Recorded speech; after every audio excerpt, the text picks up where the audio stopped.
Bonjour, docteur Marsan Philippe.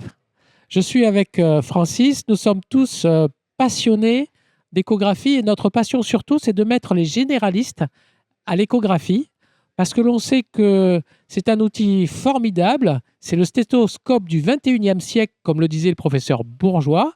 Et c'est un outil qui permet de répondre à des questions binaires, oui ou non. Est-ce qu'il y a ou pas épanchement pleural? Est-ce qu'il y a ou pas thrombose veineuse profonde? Est-ce qu'il y a ou pas anévrisme de l'aorte abdominale? Ce sont des questions que se pose un généraliste de manière quotidienne et cet outil merveilleux permet d'y répondre avec une formation certes, mais assez de manière magnifique, avec une formation rapide. Je voudrais simplement rajouter qu'on a donc l'un et l'autre 35 à 40 ans d'expérience en médecine générale, qu'on a eu la chance d'être formés il y a 40 ans et que notre expérience en fait et notre âge fait qu'on a envie de devenir des passeurs, de témoigner et d'accompagner ces médecins qui sont nos confrères pour leur dire mais allez-y en découvrant en fait cette technologie qui permet en fait d'avoir un regard plus profond, beaucoup plus complet, et puis surtout d'avoir une amélioration de la qualité de son exercice. Je pense que ça a une incidence psychologique très importante pour le praticien, mais aussi pour le patient, et également en termes d'économie de la santé, je pense que ça peut intéresser nos tutelles de savoir qu'on a constaté qu'il n'y avait pas plus de temps de consultation, c'est-à-dire que l'écho clinique ne donne pas plus de temps de consultation, c'est-à-dire environ 17 minutes et demie par consultation pour ceux qui ont le stéthoscope et pour ceux qui ont l'échographie. Il n'y a pas plus de temps. C'est donc un frein qu'il faut casser, un paradigme qu'il faut casser. La deuxième chose, c'est qu'il y a moins d'examens complémentaires de prescrits.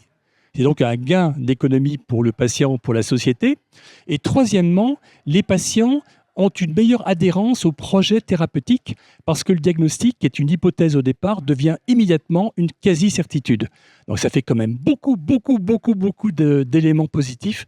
Et donc on est là pour témoigner et aussi on continue d'accompagner dans notre école à Nîmes.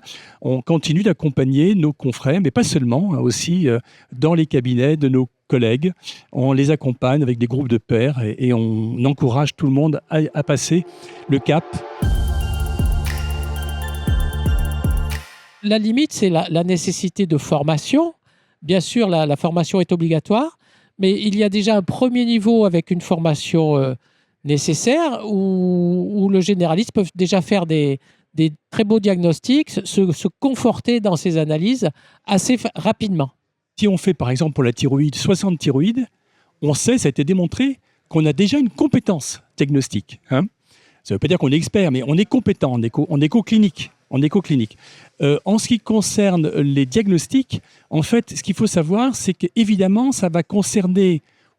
Nous, on peut facilement citer 60 situations de médecine générale simples dans lesquelles on peut répondre de façon binaire, il y a ou il n'y a pas, et pour lesquelles les ultrasons sont extrêmement sensibles et pour lesquels la réponse est très spécifique.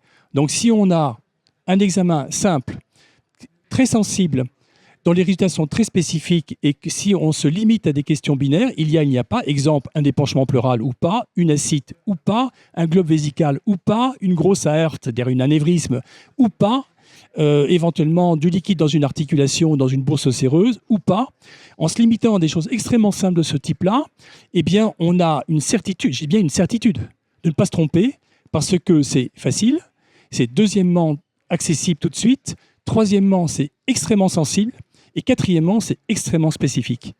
Donc, alors, par ailleurs, est-ce qu'on risque de se tromper? Est-ce que c'est est-ce que c'est dangereux? Eh bien, moi, je réponds calmement et sans problème. Il y a 100% de chances de ne pas se tromper. Il y a 100% de chances de ne pas se tromper en écho clinique.